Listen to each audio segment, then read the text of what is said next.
Hello, मैं दिविता शर्मा और आज के लेक्चर में हम थर्ड साइलो थ्योरम को पढ़ेंगे। उसका स्टेटमेंट देखेंगे सबसे पहले एंड देन उसके बाद उसको प्रूव करेंगे।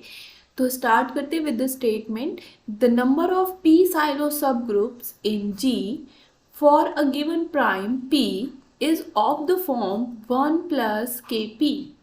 तो यहाँ पे ये हमसे कहना चाह रहा है कि अगर आपके पास एक जी ग्रुप है, अगर ग्रुप है तो उसके पास कोई ना कोई पी साइलो सब ग्रुप होंगे।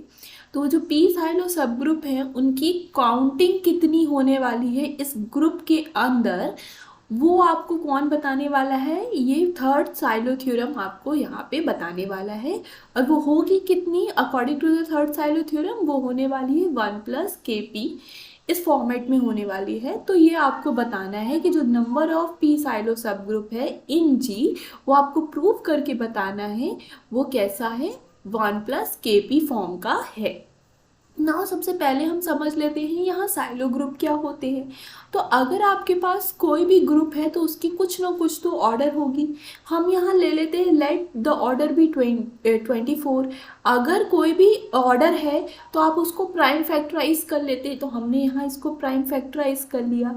प्राइम फैक्टराइज करने के बाद जितने भी डिस्टिंक्ट आपको क्या मिलने वाले हैं, प्राइम फैक्टर मिलने वाले हैं, उतने ही आपको क्या मिलने वाले हैं, डिस्टिंक्ट पी साइलो सब ग्रुप मिलने वाले हैं।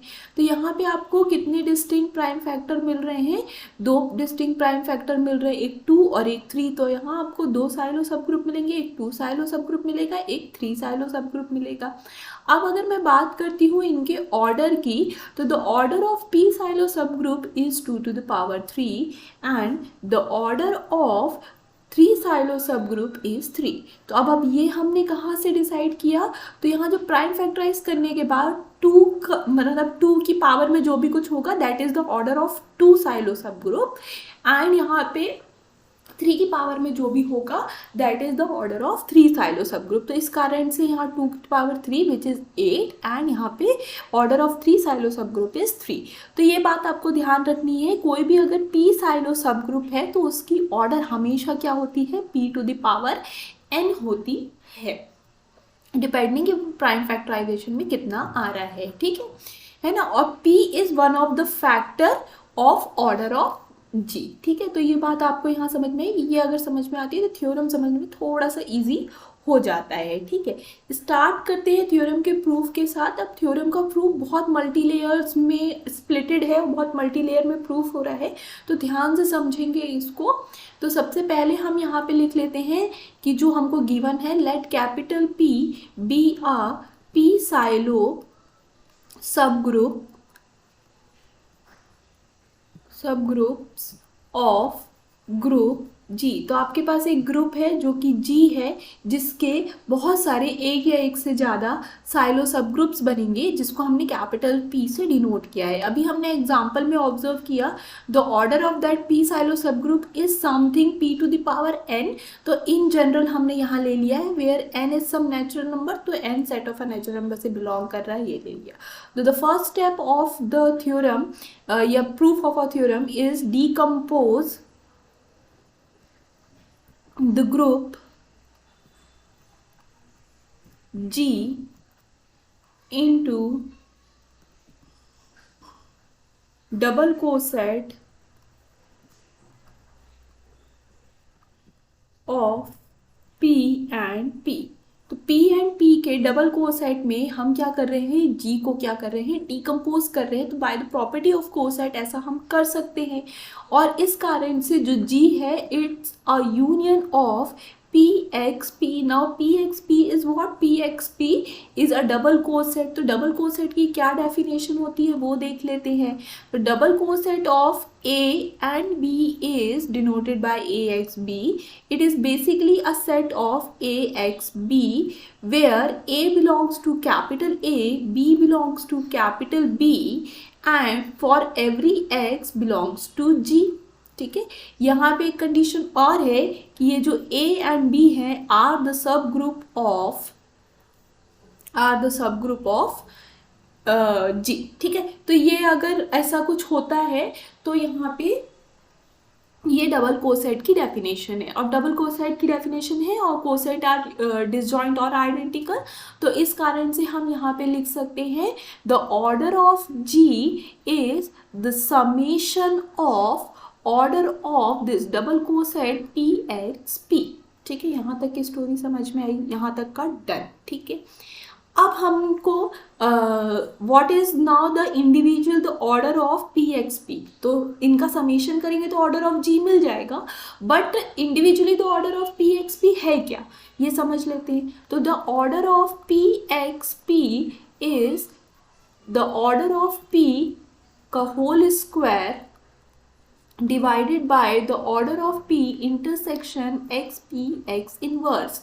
तो ये होगा, ये आया कहाँ से, हमारे पास एक लेमा है जो कहता है the order of double coset is equal to the order of A dot the order of B divided by the order of A intersection X B X inverse. तो इसकी ऑर्डर कहीं आ गए, तो ये बाय द लेमा हम यहाँ पे लिख पा रहे हैं, जिसके कारण से हमने ये ऊपर वाला स्टेटमेंट लिखा। ठीक है, अब यहाँ पे मुद्दा ये आता है, ऊपर वाली ऑर्डर ऑफ पी की ऑर्डर तो हमको पता है p to the power n है, ये हमको पता है। अब यहाँ बात आती है डिनोमिनेटर की, जो कि order of p intersection x P x inverse है। तो अब ये एक्स पी एक्स इनवर्स क्या क्या हो सकता है, तो इसकी दो पॉसिबिलिटी है, या तो ये p के बराबर हो सकता है या तो ये p के बराबर नहीं हो सकता है। क्योंकि अब यहाँ पे क्यों p के बराबर नहीं हो सकता है, अगर आपका एक्स पी एक्स इनवर्स में अगर x कहाँ से आ रहे हैं, p के अंदर से आ रहे हैं। ठीक है, ठीक है, x कहाँ से आ रहे हैं, p के अंदर से, देन क्या होने वाला है, एक्स पी एक्स इनवर्स जो है वो इक्वल टू p हो जाएगा, बट जिसके कारण से एक्स पी एक्स इनवर्स का जो इंटीग्रेशन है p के साथ वो क्या हो जाएगा, p आ जाएगा। बट इफ क्या होगा कि अगर x p से बिलोंग नहीं करेंगे तो एक्स पी एक्स इनवर्स तो p के बराबर नहीं होगा, ये p के बराबर नहीं होगा, और जिसके कारण से इनका इंटरसेक्शन भी p के बराबर नहीं होने वाला है, और समथिंग कुछ तो भी आएगा वो लेसर देन p आने वाला है। ठीक है, तो अब यहाँ पे इस वाले केस के कारण हम यहाँ पे फर्स्ट केस अराइज कर रहे हैं, जिसपे हम लिख रहे हैं कि इफ व्हाट कि p intersection x P x inverse is not equal to p, अगर ये p के बराबर नहीं होता है तो क्या होगा, तो ये p के बराबर अगर नहीं होता है तो यहाँ पे आपको देखने को मिलेगा दिस इम्प्लाइज कि जो एक्स पी एक्स इनवर्स है वो भी p के बराबर नहीं। अब x P x inverse p के बराबर नहीं है, तो क्यों नहीं है यहाँ, अगर ये नहीं है तो हम इसको लिख सकते हैं x p is not equal to p x. ठीक है, बाय अप्लाइंग, मतलब अबेलियन है क्योंकि पी एक्स नॉर्मलाइजर के एलिमेंट्स टाइप से कॉन्जुगेट में जा रहा है, तो हम इसको इधर पे शिफ्ट करके लगा दिया, कैंसिलेशन लॉ वगैरह। तो x p is not equal to p x, this implies x is not belongs to N p, क्योंकि नॉर्मलाइजर ऑफ पी के अंदर बिलोंग नहीं कर रहा है। क्यों, क्योंकि जो नॉर्मलाइजर ऑफ पी है उसकी डेफिनेशन क्या होती है, normaliser of any set is basically a collection of such x which commute with the subgroup for every, for मतलब यहाँ फॉर एवरी लिखने की जरूरत ही नहीं है, यहाँ हमने ए लिख ही लिया है। ठीक है, ए नहीं लिखते तो फॉर, तो ये होता है नॉर्मलाइजर ऑफ ए की डेफिनेशन। ठीक है, अब यहाँ पे क्योंकि ये वाली डेफिनेशन होल्ड नहीं हो रही है तो ये एक्स भी क्या है, एनपी के अंदर बिलोंग नहीं कर रहा है। तो यहाँ पे एक चीज़ ये समझ में आई कि जब भी आप ये केस को अराइज करेंगे तब एक्स क्या है, एनपी के अंदर बिलोंग नहीं कर रहा है। ठीक है, अब x एनपी के अंदर बिलोंग नहीं कर रहा है, तब order of when x is not belongings to np, now when x is not belongings to np, now the order of pxp क्या होने वाली है ये जान लेते हैं। तो the order of pxp आपको क्या दिखने वाली है यहाँ पे, the order of p to the power 2n by p to the power n। p to the power m क्यों लिया हमने कि जो order of p intersection x p x inverse है वो कैसी हो गई, p to the power m हो गई, where m is some lesser than n। ऐसा क्यों हो रहा है, क्योंकि जब x एंड p के अंदर बिलोंग नहीं है तो कब नहीं होगा, ये इफ एंड ओनली वाला केस है, कब नहीं होगा, जब p intersection x p x inverse is not equal to p। तो जब ये दोनों एक दूसरे के बराबर नहीं होंगे, अब ये दोनों एक दूसरे के बराबर नहीं है तो इनका जो इंटरसेक्शन की जो ऑर्डर आ रही है वो भी p के बराबर नहीं होगी, तो वो समथिंग लेसर देन यहाँ पे n p to the power m होगी, which is some m where m is lesser than n। तो इस कारण से हमने यहाँ पे the order of p x p by using this कहाँ गया, ये पहला वाला है ना, इस पे हमने क्या कर दिया, अप्लाई कर दिया। तो order of p to the power n थी और नीचे वाले की हमने p की पावर m ले ली, तो उस कारण से यहाँ तक। अब यहाँ तक होने के बाद this is equal to the p to the power 2n minus n, ठीक है। तो हमको यहाँ मिला order of p x p is equal to p to the power 2n minus n। अब हम यहाँ पे, क्योंकि देखो यहाँ पे आपको लिखा हुआ है कि जो m है वो less than n, m less than n है, इसका मतलब n माइनस m कैसा है आपका, स्ट्रिक्टली ग्रेटर देन 0 है। अब n माइनस m को आप ग्रेटर देन इक्वल टू 1 भी लिख सकते, ग्रेटर देन 0 स्ट्रिक्टली, तो आप इसको ग्रेटर देन इक्वल टू 1 भी लिख सकते, जिस कारण से आप इसको यहाँ पे लिख सकते हैं 2n minus m is greater than equal to n plus 1। तो आप देखिए इसको सॉल्व करके तो ये ऊपर वाले के जैसा बन जाएगा, ठीक है। तो इसी चीज का यूज करके आप यहाँ पे ये लिख सकते हैं, और आपको ये भी पता होगा कि जो p टू द पावर 2 है वो डिवाइड करेगा p टू द पावर 5 6 7 कितनी भी, मतलब 2, क्योंकि सिंस इज लेस देन 5 तो इस कारण से ये क्या करेगा, इसको डिवाइड करेगा, हर बार करेगा। तो जो भी लेसर वैल्यू यहाँ पे पावर में है और ये ग्रेटर वैल्यू है तो ये हमेशा एक दूसरे को डिवाइड करेगा।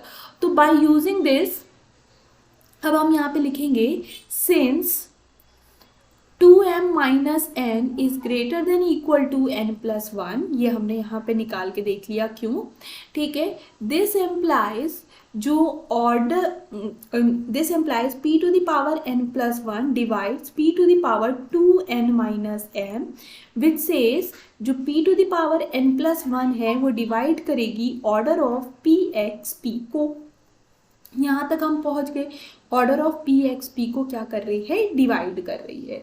तो हमने यहाँ पे दो स्टोरी देख ली, दो स्टोरी, इसको हम कंबाइन करके लिख सकते हैं, when x is not belongings to np मतलब नॉर्मलाइजर ऑफ p, देन हमने देखा p to the power n plus 1 divides the order of p x p। तो इस बात को हमको यहाँ पे ध्यान से सेव करके रख लेना है, इसको हम आगे यूज करेंगे, ठीक है, ये वाली बात। तो ये दोनों हमने यहाँ से कंक्लूड की, ऑर्डर वाला हमने यहाँ से कंक्लूड कर लिया, और यहाँ पे हमने देखा जब भी ये केस अराइज नहीं होगा तो ये भी होगा, तो हमने इन दोनों को कंबाइन करके यहाँ पे लिख लिया। अब दूसरी चीज, एक और चीज होगी, अब x कभी ना कभी np के अंदर बिलोंग भी कर सकता है। तो इफ अगर x np के अंदर बिलोंग करता है तो क्या होगा, तो जो p x p है वो किसके बराबर हो जाएगा, p p x के बराबर हो जाएगा, p p x के बराबर क्या हो जाएगा, बाय द प्रॉपर्टी ऑफ या by the definition of normaliser of p, ये कम्यूटेटिव प्रॉपर्टी होल्ड कर जाएगा, ठीक है। फिर दिस इज इक्वल टू में p स्क्वायर x हो जाएगा, और ये कोसेट है इसलिए इसमें दोबारा से इसको ऑपरेट करेंगे तो ये अगेन पी एक्स हो जाएगा by the property of coset, ठीक है ना, या नॉर्मलाइजर जो भी आप लेना चाहें तो वहां से ये आ गया पी एक्स ना, ये तो इसके इक्वल हो गया। अब बात कर लेते हैं order of p x p की। तो जो order of p x p है it is equal to the order of p x which is basically the order of p. Order of p क्या है, p to the power n है, तो the order of p x p is equal to p to the power n when x belongs to the normaliser of p। अब इस बात को भी हमको सेव करके रख लेना है। अब आपने देखा यहाँ पे जो order of p x p है ये दो कैटेगरी में या दो केसेस में डिवाइड हो गई, दो इसके सब केसेस बन गए हैं। एक एक्स एन पी के अंदर बिलोंग कर रहा है, एक एक्स एन पी के अंदर बिलोंग नहीं कर रहा है, जिसके कारण से जो आपने अभी लिखा था the order of ji is equal to the summation of order of p x p, उसको आप दो केस में स्प्लिट करेंगे by the condition of x. X पे जो केसेस बने हैं, तो जब एक्स एन पी के अंदर बिलोंग कर रहा है तब, ठीक है, और दूसरा जब एक्स एन पी के अंदर बिलोंग नहीं कर रहा है, ठीक है। इस तरीके से आप दो सब केस में आपने जो गिवन ऑर्डर ऑफ जी को डिकम्पोज किया था आपने उसको सेपरेट आउट कर लिया। अब जब आपने इसको सेपरेट आउट कर लिया इस तरीके से, है ना, और आपको ये तो पता ही चल गया कि जो जब भी एनपी के अंदर बिलोंग कर रहा है तो जो order of p x p है it is basically the order of NP. क्यों एनपी के बराबर है यहाँ पे। अब यहाँ पे एक और इसी के आगे का ही कंटिन्यूशन है कि अगर आपका जो x है, इफ x आपका किसके अंदर है, np के अंदर है, तो जो order of p x p है, देन जो order of p x p है it is basically the order of p x, ठीक है, then it is order of p x. तो जो ऑर्डर ऑफ पी एक्स है वो क्या हो जाएगी, तो ऑर्डर ऑफ नॉर्मलाइजर हो जाएगी, ठीक है। तो the order of normaliser of P हो गई। तो this is basically the order. अच्छा, ये तो हो गई। फिर जब आप इसका समेशन करेंगे x belongs to N p के अंदर, तो जो order of p x p है it is order of p x, यहाँ पे भी summation x belongs to N p, तो यहाँ पे क्या हो जाएगा, दिस इज इक्वल टू में the order of N p आ जाएगा। तो इसको आप क्या करेंगे, इस वाली इक्वेशन में पुट कर लेंगे, ये वाली इक्वेशन, ठीक है। यहाँ तक का स्टोरी हो गया। अब ये ऑर्डर ऑफ एन पी आ गया। अब देखिए इससे फ़ायदा क्या हो रहा है, ठीक है।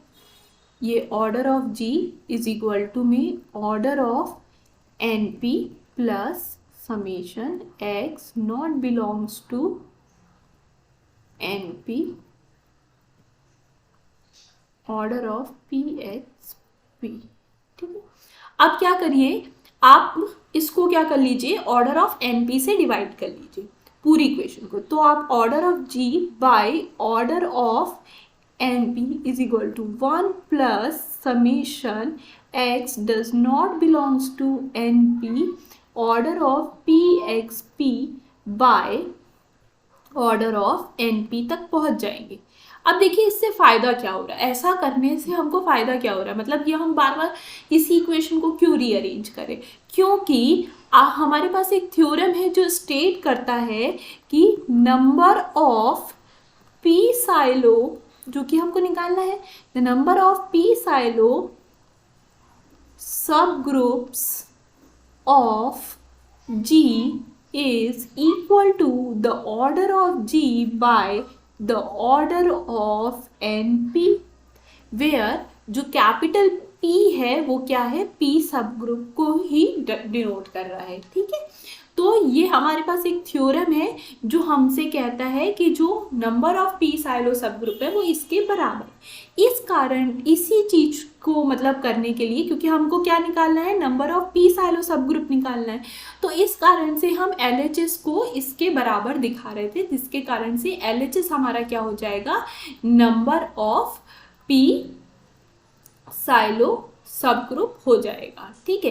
अब बात आती है हमको क्या दिखाना था, number of p Sylow subgroup is equal to में 1 प्लस के पी, तो हमारे पास 1 भी आ गया, ठीक है। 1 प्लस के पी दिखाना था तो हमारे पास 1 भी आ गया। अब हमारे पास सिर्फ बचा क्या टास्क, ये जो पूरा लिखा हुआ है इसको हमको क्या दिखाना है, के पी दिखाना है। जैसे ही हमने इसको के पी दिखा दिया तो हमारा पूरा टास्क कंप्लीट हो जाएगा और हमारा थ्योरम प्रूफ हो जाएगा। तो अब मुद्दा सिर्फ इतना बचा है कि इसको हम के पी कैसे दिखाएंगे, ठीक है। होपफुली आपको यहाँ तक का पूरा समझ में आ गया होगा, ठीक है। अब बात कर लेते हैं न्यूमरेटर में, जिसको हमको दिखाना है उसकी न्यूमरेटर की, है ना। इफ x अगर बिलोंग नहीं कर रहा है हमारा NP के अंदर, ठीक है, तो हमने देखा यहाँ पे कि जो p to the power n+1 है वो डिवाइड कर रहा है ऑर्डर ऑफ pxp को, ठीक है। तो अगर ये ऑर्डर ऑफ pxp को डिवाइड कर रहा है तो ये डिवाइड करेगा इसके समीशन को भी, p के समेशन को भी, ऑर्डर ऑफ pxp के समेशन को भी डिवाइड करेगा when x is not belongings to np, ठीक है। तो ये इसको भी डिवाइड करेगा। अगर ये डिवाइड कर रहा है तो इसका मतलब है कि जो summation of x not belongs to np order of pxp is equal to में क्या होगा, p to the power n+1 into में u हो जाएगा, वेयर u क्या होगा आपका, कोई इंटीजर होगा, तो सेट ऑफ इंटीजर से बिलोंग कर रहा होगा। तो हमने बताया कि यहाँ तक ये होगा। अब हमारे पास जो पार्ट हमको प्रूफ करना था वो क्या था, मतलब क्या हमको दिखाना है वहाँ पे, kp किसको दिखाना था हमको, summation x does not belongs to np order of pxp। यहाँ तक की स्टोरी खत्म हो गई है ना। अब हम इसको लिख रहे हैं जो हमको प्रूव करना था, divided by order of np, ठीक है। तो ये क्या हो गया आपका, ये किस तरीके से दिखने लगा आपका, यहाँ पे आपका ये कैसे दिखने लगा, p to the power n+1 into में u by order of np, इस तरीके से दिखने लगा आपको, ठीक है। जो आपको प्रूफ करना है वो पार्ट आपका कुछ इस तरीके से दिखने लगा, ठीक है। यहाँ तक हो गया। अब यहाँ तक होने के बाद हम किसको थोड़ा सा और रिफाइन करना है जिससे हम थोड़ा और आगे पहुँच पाएंगे, ठीक है। अब हम क्या करेंगे, जो ऑर्डर ऑफ np है ना, इस पे दो कंडीशन बनाएंगे कि इसकी क्या, ऑर्डर ऑफ np दो तरीके से निकालने की कोशिश करेंगे एंड देन उसको इक्वेट करके आंसर निकालना है। बस इतना ही बचा है हमारा, ठीक है। हम चाहे तो इसको इस इक्वेशन में भी रख के देख सकते हैं, बट अभी फिलहाल इसी के आगे बढ़ते हैं ना। अब क्योंकि हमको पता है जो np है वो क्या है, यहाँ से एक नया स्टोरी स्टार्ट किए हैं हम, क्यों कर रहे हैं कि जो ऑर्डर ऑफ np है उस पर दो केस बनाने हैं हमको, ठीक है। यहाँ तक का हमारा कंप्लीट हो गया है ना। यहाँ तक के कंप्लीट होने से हम कहाँ तक पहुँच गए हैं कि जो order of g by order of np is equal to 1 plus p to the power n+1 u into order of np तक पहुँच गए हैं। यहाँ तक हम पहुँच गए हैं। अब इतना पार्ट जो है, ये लास्ट पार्ट है, इसको हमको kp दिखाना है या pk दिखाना है हमको, ठीक है। यहाँ तक का हमको पहुँचना है। तो इसके लिए हमने क्या करना है, ऑर्डर ऑफ np के बारे में बात करिए। तो ऑर्डर ऑफ np, तो np क्या है, हमारा सब ग्रुप है g का। अब सब ग्रुप जो भी होता है तो बाय लैग्रांजे थ्योरम आपको पता होगा, तो order of group divide the order of सब ग्रुप, तो सॉरी ऑर्डर ऑफ सब group divide the order of group. तो जो ऑर्डर ऑफ np होगा वो डिवाइड करेगा ऑर्डर ऑफ ग्रुप को। अगर ये डिवाइड कर रहा है, दिस इम्प्लाइज कि जो order of g by order of np होगा वो क्या होगा, कोई ना कोई एक इंटीजर होगा, ठीक है, क्योंकि ये डिवाइड कर रहा है। अब ये अगर ये इंटीजर है तो इसका मतलब है, ये जो अभी हमने यहाँ इक्वेशन लिखी है, let's say this equation is something very big star, ठीक है। तो अब ये स्टार इक्वेशन में जो आपका LHS साइड है ये आपने क्या बोल दिया, इंटीजर है, और ये इक्वल है RHS के, तो RHS भी क्या होगा आपका, इंटीजर हो जाएगा, ठीक है। तो इस कारण से this implies this is equal to a integer, then by the equation star हम क्या बोलेंगे, the RHS which is 1 plus क्या था हमारा, p to the power n+1 u upon में the order of np, the order of np is integer। अब 1 तो already integer है और 1 का प्लस इंटीजर से करेंगे तभी इंटीजर बनेगा। तो इसका मतलब है अल्टीमेटली हमको चाहिए कि जो p की पावर n+1 इंटू में u by order of np है ये भी क्या हो जाएगा, इंटीजर हो जाएगा। अगर ये इंटीजर होगा तो this should be equal to some integer value. तो हम यहाँ क्या कर लेते हैं, इसको एक इंटीजर के इक्वल दिखा देते हैं, लेट्स r, और r बिलोंग कर रहा है सेट ऑफ इंटीजर से। तो यहाँ तक की स्टोरी हुई है, जिसके कारण से हमको मिला कि जो तो ऑर्डर ऑफ np है इट इज इक्वल टू में r by p to the power n+1 into में, सॉरी उल्टा कर दिया, दिस इज इक्वल टू में p to the power n+1 u by r। तो हमको ये एक मिल गया, ठीक है। तो ये हमको मिल गया। अब हमको एक कंडीशन मिल गई ये वाली, ठीक है।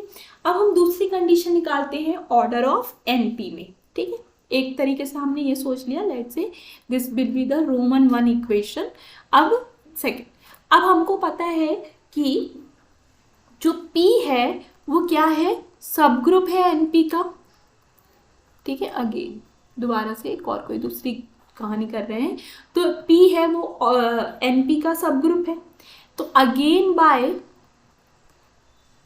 लैग्रांजे थ्योरम हम क्या बोलेंगे, जो ऑर्डर ऑफ p है वो डिवाइड करेगा ऑर्डर ऑफ np को। अगर ये दोनों एक दूसरे को डिवाइड कर रहे हैं, मतलब पहले तो लिख लेते हैं ऑर्डर ऑफ p क्या है, p की पावर n, p की पावर n, तो p की पावर n क्या है, डिवाइड करेगा ऑर्डर ऑफ np को, ठीक है। अगर ये डिवाइड कर रहा है तो जो ऑर्डर ऑफ np होगा that is p to the power n multiple some integer, ठीक है। तो ये हो जाएगा, यहाँ तक हो गया। अब हमको दो इक्वालिटी मिल गई, let's say this equality will be the Roman 2 equality. तो now by the Roman 1 and Roman 2 equality, तो अब हम क्या लिख पाएंगे कि तो p की power n into T is equal to में the order of np is equal to में p to the power n+1 u by t, u by r था, सॉरी, ठीक है। यहाँ तक हो गया। क्या होता है जब हम प्रूफ करते हैं तो जितनी पॉसिबल कंडीशंस होती है, जितने पॉसिबल केस बन सकते हैं, सब में हमको मतलब सर्च करना होता है, सबको चेक करना होता है। तो इस कारण से ये दो कंडीशन बन रही हैं, ठीक है। तो यहाँ तक हो गया। अब ये जो फर्स्ट इक्वालिटी और सेकंड लास्ट इक्वालिटी, इन दोनों को इक्वेट करेंगे तो हमको क्या मिलने वाला है, p u is equal to में r t। तो ये फर्स्ट इक्वालिटी और ये लास्ट इक्वालिटी को इक्वेट किया है, तो p इज इक्वल टू में pu इज इक्वल टू में rt मिल गया हमको। अब pu इज इक्वल टू में rt है, इसका मतलब है दिस एम्प्लाई p क्या होगा, डिवाइड कर रहा होगा rt को, ठीक है। अब p rt को डिवाइड कर रहा है तो या तो p r को डिवाइड कर रहा होगा या तो p t को डिवाइड कर रहा होगा, ठीक है। तो अब हम ले लेते हैं जो p है वो किसको कर रहा है, डिवाइड कर रहा है t को, ठीक है। दो केस बना रहे हैं हम यहाँ पे, first case and second case, ठीक है। तो किसको कर रहा है बेसिकली ये जानना है हमको, है ना। तो p क्या है, t को डिवाइड कर रहा है। देन p अगर t को डिवाइड कर रहा है तो p की power n+1 divides order of np, ये भी हमको पता है, ठीक है। यहीं से आया था ये, ठीक है। बट जो ऑर्डर ऑफ np है वो किसको डिवाइड कर रहा था, ऑर्डर ऑफ g को। ये हमने अभी देखा था, एक सब ग्रुप था, तो ये सारी कहानी। तो इसका मतलब है दिस एम्प्लाइज, अगर ऐसा होता है तो इसको और इन दोनों को अगर हम कंबाइन करते हैं तो हमको मिलेगा दिस एम्प्लाइज p की पावर n+1 डिवाइड करेगा ऑर्डर ऑफ g को, which is a contradiction. p की power n+1 order of g को डिवाइड नहीं कर सकता, ठीक है, क्योंकि p की power n is the highest. अगर कोई प्राइम है, जैसे कि आपने यहाँ एग्जाम्पल में देखा था 2 की पावर 3, तो 2 की पावर 4 अब इस ग्रुप को डिवाइड नहीं कर सकता। 2 की पावर 4 क्या डिवाइड कर सकता है 24 को? नहीं कर सकता, कभी नहीं करेगा, क्योंकि हाईएस्ट प्राइम फैक्टर की पावर में जितना भी हाईएस्ट हो सकता है वो इसकी ऑर्डर होती है, ठीक है। अब उससे ज़्यादा तो नहीं कर सकता, तो नहीं करेगा, ठीक है। यहाँ तक की स्टोरी आई समझ में? तो इसलिए कॉन्ट्राडिक्शन हो गया। दिस एम्प्लाइज जो P है वो डिवाइड नहीं करेगा T को, क्योंकि अभी हम लेके चल रहे थे ना कि P डिवाइड करेगा T को, बट कॉन्ट्राडिक्शन क्रिएट हो गया, तो P क्या हो गया? T को डिवाइड नहीं करने वाला। तो हम यहाँ पे देयरफॉर हम लेंगे जो P है वो डिवाइड किसको कर रहा है? R को कर रहा है। This implies there exist a K which is an integer, जिसको हम लिख सकते हैं R is equal to K into P, ठीक है। अब यहाँ पे हम क्या करने वाले हैं, जो R का जो भी R की वैल्यू थी PU, क्या था हमारे पास? PU is equal to RT, इसको यहाँ पे पुट करेंगे, जिसके कारण से हमको K मिलने वाला, P की वैल्यू पुट करेंगे, जिसके कारण से जो हमारा K है वो U बाई T बन जाएगा। नाउ K क्या हो गया हमारा? अगेन इंटीजर, ये सेटिस्फाई हो गया, कोई भी कॉन्ट्राडिक्शन नहीं क्रिएट हुआ। तो जो पहली कंडीशन थी उससे कॉन्ट्राडिक्शन क्रिएट हो रहा था, बट ये जो दूसरी कंडीशन है कि जो P है वो R को बिलोंग कर रहा है, इससे कोई भी कॉन्ट्राडिक्शन क्रिएट नहीं हो रहा है, क्योंकि Z इंटीजर था और इंटीजर ही बन के आ रहा है आफ्टर सॉल्यूशन ऑल्सो, तो कोई भी कॉन्ट्राडिक्शन क्रिएट नहीं हो रहा है सेकेंड कंडीशन पे। This one is our second condition. तो अब यहाँ पे आके हम फाइनली स्टॉप करेंगे। तो हमको यहाँ पे ये चीज पता चली कि to order of G by order of NP is equal to 1 plus P into U by T, ठीक है। Now which is basically 1 plus P into K, और यही हमको दिखाना था कि जो order of G by order of NP है वो हमारा 1 plus P के फॉर्मेट का है, क्योंकि ये क्या है? हमारा नंबर ऑफ P साइलो सब ग्रुप है बाय सम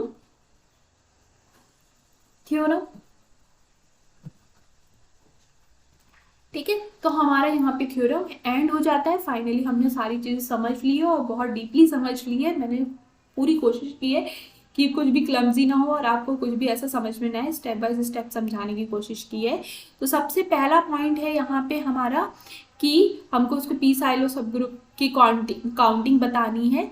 तो उसके लिए हमने सबसे पहले इसको डिकम्पोज किया है। डिकम्पोज करने के बाद हमने इस पे 2 केस अराइज किए हैं, जिसके कारण से जो हमारे काम,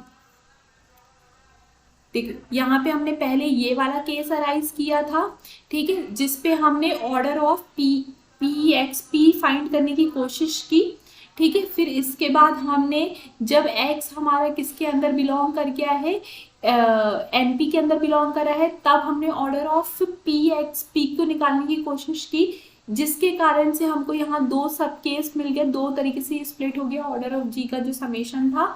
और फिर उस पे हमने वो सारी वैल्यूज पुट कर दी जो अभी हमने मतलब कंडीशन से फाइंड आउट की, जिसके कारण से LHS हमारा जो हमको चाहिए था वो बन गया। RHS को अरेंज करने के लिए ये वाला पार्ट अभी हम और अरेंज करेंगे। तो जो इस पे स्टोरी थी फिर वो हमने करी है ना। तो इसमें सिंपल सा था, ऊपर वाला तो हो ही गया था। अब इसमें हमको क्या करना है, ऑर्डर ऑफ NP को थोड़ा सा अरेंज करना है। 2 तरीके से ऑर्डर ऑफ NP निकालेंगे, इक्वेट करेंगे। एक तरीका तो हमारा ये था, ये निकल गई थी। फिर सेकंड तरीके से हमने ऑर्डर ऑफ NP निकाली थी which will be the PRT, ये हमने निकाली थी। इस इक्वेट किया था। इक्वेट करने के बाद हमारे पास कुछ इस तरीके से कंडीशन आई थी, जिसपे भी 2 हमारे सब केस बन रहे थे। 2 सब केस हमने बनाए, देखा कि दोनों सब केस वैलिड है या नहीं है, उनमें कोई कॉन्ट्रडिक्शन तो क्रिएट नहीं हो रहा है। तो एक में तो हो रहा था बट दूसरे में नहीं हो रहा था, जिसके कारण से हमको फाइनली आंसर मिल गया है। तो ये यहाँ पे थ्योरम एंड होता है। होपफुली आपको समझ में आया होगा। वेरी इंपॉर्टेंट थ्योरम है, इसके एप्लीकेशंस भी हैं। आप कहेंगे तो नेक्स्ट लेक्चर में मैं इसके एप्लीकेशन बता दूंगी, जो कि जो कॉम्पिटिटिव एग्जाम होते हैं, नेट या फिर कोई भी PhD या कोई भी कॉम्पिटिटिव एग्जाम जहाँ पे ये पूछ रहा है, तो उसके लिए बहुत इंपॉर्टेंट हो जाते हैं, क्योंकि डायरेक्ट काउंटिंग आ जाती है और काउंटिंग बहुत ईजिली पूछी जा सकती है कॉम्पिटिटिव एग्जाम में। तो थैंक यू फॉर वॉचिंग। अगर यहाँ तक आपको समझ में आया तो चैनल को लाइक कीजिए, सब्सक्राइब कीजिए, कमेंट करके जरूर बताइए क्या अच्छा लगा और क्या इंप्रूव करना चाहिए मुझे। तो थैंक यू फॉर वॉचिंग।